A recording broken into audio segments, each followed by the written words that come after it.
Check this out. BCM Raider here, bringing you another Commander deck tech. Today we're looking at General Tazri. This is a 5-color ally deck, so we're going to do many different things with the creature type ally. But also, in a fun twist, this deck is also a Maze's End deck.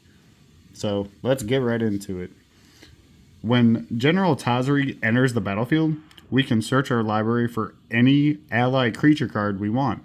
And she has a activated ability where we pay one of each of the 5 colors, and allies are going to get +X, where X is the number of colors among those creatures. So let's get right into it. First up, we are running many allies. So we have Hada Freeblade. Whenever Hada Freeblade or another ally enters, this is going to get bigger. Now we have Unsettled Mariner. Whenever you or a permanent you control becomes the target of a spell or ability a opponent controls, we're going to counter that spell unless they pay 1. Now we have Harabaz Druid. This is going to add a lot of mana for us. Now we have Halimar Excavator. We're going to use this to mill our opponents. Now we have Jwari Shapeshifter. This will enter as a copy of whatever ally we want. Now we have Akum Battlesinger. This one has haste, but whenever Akum Battlesinger or another ally enters the battlefield, all our allies are going to get bigger by 1. Now we have Ondu Cleric. That way we can gain life. Now we have Highland Berserker. This is going to give all our allies first strike. Now we have Calastria Healer. This has Rally. So whenever Calastria Healer or another ally enters the battlefield, each opponent is going to lose a life and we're going to gain a life. Now we have Tajaru Archer. This will deal damage to creatures with flying. Now we have Lantern Scout. This will give all our allies lifelink, so we can gain lots of life. Now we have Umara Raptor. Whenever Umara Raptor or another ally enters, we're going to put a +1 counter on Umara Raptor. Now we have Kabira Evangel. Whenever this or another ally enters the battlefield, we get to choose a color, and all our allies are going to gain protection from that chosen color. Now we have Chasm Guide. This has Rally as well, but whenever Chasm Guide or another ally enters the battlefield, all our creatures are going to gain haste. Most of all these creatures are going to synergize together when they enter the battlefield. Now we have Balagad Thief. Now we have Talus Paladin. This is just going to give all our creatures lifelink and +1 counters. Now we have Jiraga Bard. This is going to give all our creatures vigilance. Now we have Tuk Tuk Scrapper. This one's fun because when it enters the battlefield or another ally enters, we get to destroy an artifact. And if that artifact was put into a graveyard this way, it's going to deal damage to that artifact's controller, equal to the number of allies we control. Start throwing damage around, and that sounds like a lot of fun. Now we have Hagra Diabolist. This is going to force our opponents to lose life. Now we have Turn Timber Ranger. This is going to make 2/2 green wolf tokens. Now we have Resolute Blade Master. This is going to give all our allies double strike. So we're going to either make tokens, make all our creatures bigger, give them haste, give them double strike. Basically, every possible combat shenanigan we can think of. Now we have Tajaru Warcaller. This will just buff our team even more. Now we have Seagate Lore Master. He's going to draw us so many cards. Now we have Hero of Goma Fata. This is going to protect our allies by giving them indestructibility. Now we have Marasa Pyromancer. This is just going to throw more damage around. Now we have Kazul Warlord. This is just going to make all our allies even bigger by putting +1 counters on it. Okay. We are running 3 Shapeshifter Changeling creatures. They're probably the 3 most iconic ones with Mirror Entity. This is going to make all our creatures even bigger. Now we have a personal favorite of mine with Chameleon Colossus. Chameleon Colossus himself has protection from black, but similar to Mirror Entity, it's going to make our creatures even bigger. And we can't forget about Torian Mauler. This guy is just going to keep getting bigger whenever anybody casts a spell. Okay, now we have some creatures that are going to help us out with either drawing cards, playing additional lands, gaining life, just various other aspects that aren't allies. So first up, we have Dryad of the Elysian Grove. We have Joiner Adept. We have Beast Whisperer, because we're going to love drawing cards. Now we have Soul of the Harvest. This is going to draw us even more cards. Now we have Bygone Bishop. This is going to create clue tokens for us. That way we can draw more cards. And now we have Mentor of the Meek. Because when the allies or other creatures enter the battlefield, they're going to be pretty small. So we can just pay 1 and draw more cards. Now we have Fey Burrow Elder. This guy's really good because we're a 5-color deck. He's going to add a lot of mana, and Fey Burrow Elder is going to be pretty decently sized too. Now we have District Guide. District Guide is only really here to go get a very certain gate card, because on the other half of this build, we are a Maze's End deck as a alternate win condition. Okay, that was all the creatures. Let's get into the artifacts. Of course, we're playing Soul Ring, Arcane Signet, Commander Sphere. Okay, now we got a fun one. We have Navigation Orb.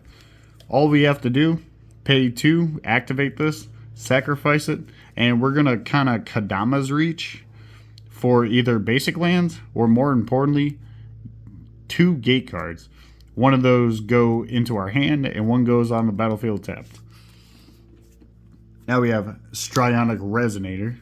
Because majority of this deck are triggered abilities, why not copy them and get even more? Okay, now we have Slate of Ancestry. We're going to use this to continually refill our hand, because we're going to be producing a lot of creatures.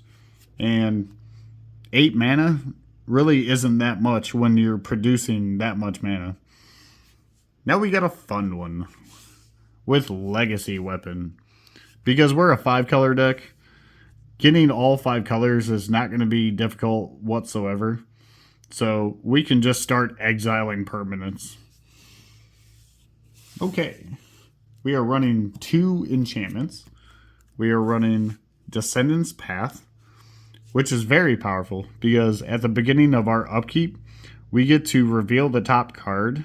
If it's a creature that shares a type with creatures we control, we can cast that card without paying its mana cost, and the rest go on the bottom. And to ensure that we always have mana up, we have Wilderness Reclamation. You can actually do very fun things with this, where you can put this trigger on the stack and then float a bunch of mana, and you're basically doubling your mana. Okay, let's get into the sorceries. Because we are a gate deck, we have Circuitous Route, Open the Gates, Explore the Underdark. These are the 3 primary ways we're going to search gate cards out of our deck. But because we're an ally deck, we're running Genesis Wave. That way we can put as many allies on the battlefield as possible at one time. And in case our opponents destroy our board, we have Patriarchs bidding. We're going to get all these allies back, and we're going to trigger all those enter the battlefield triggers. Now we have Wargate. That way we can go get a very specific permanent. Okay, now we got a fun one. We got Haunting Voyage. We're going to choose a creature type, which is going to be ally. And we can return up to 2 creature cards of that type from our graveyard back to the battlefield. However, if this spell was foretold, we get to basically Patriarch's bidding again. Now we have March from the Tomb. This is going to allow us to bring back any number of allies from our graveyard back to the battlefield. Now we have Rite of Replication. That way we can make multiple copies of these very synergistic allies. Okay. Because we're still a Gates deck, we're going to play Gates Ablaze. This is kind of like our big mass removal card. Okay, let's get into the instance. First up, we have Join the Ranks. That way we can get even more allies. Kindred Summons. With this, we're going to choose a creature type, which is going to be allies. And we get to reveal cards until we reveal X creatures, where X is the number of creatures we control of that type. Now we have Cosmic Intervention. This is kind of like a cool blink effect, but this will protect our creatures from going to the graveyard. Now we have Heroic Intervention.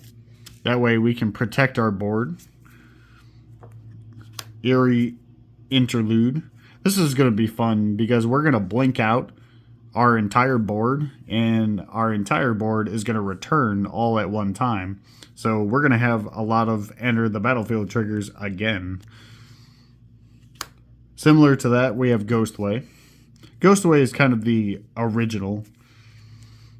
Now we have Arcane Denial and Negate as some counter backup. Okay, let's get into that crazy Maze's End land base. First up, we have Ally Encampment, because we're an ally deck. Now we have Gemstone Mine. Now we have Undiscovered Paradise. Exotic Orchard. There are a lot of basics in this deck. There's 2 swamps, 4 forests, 4 plains, 4 mountains, 4 islands. Like I said, we are a Maze's End deck, so we are playing a lot of gates. So we have our Gruul Guildgate, our Izzet Guildgate, our Boros Guildgate, our Orzhov Guildgate, our Simic Guildgate, our Celestia Guildgate, our Golgari Guildgate, the Azorius, the Rakdos, the Dimir. Now we have Gongate. Gongate is going to specifically add whatever color we want, but it's a gate. Now we have Basilisk Gate. This is going to make certain creatures really large just by the number of gates we control. I would like to see a couple other different gates, such as Baldur's Gate, stuff like that. But I'll leave that up to you guys. And that was the deck tech for General Tazri, the 5-color Ally Gates deck. I really hope you guys enjoyed this deck tech. If you guys really did, leave me a comment. Be sure to like, comment, subscribe, share this content, and I'll see you guys in the next one.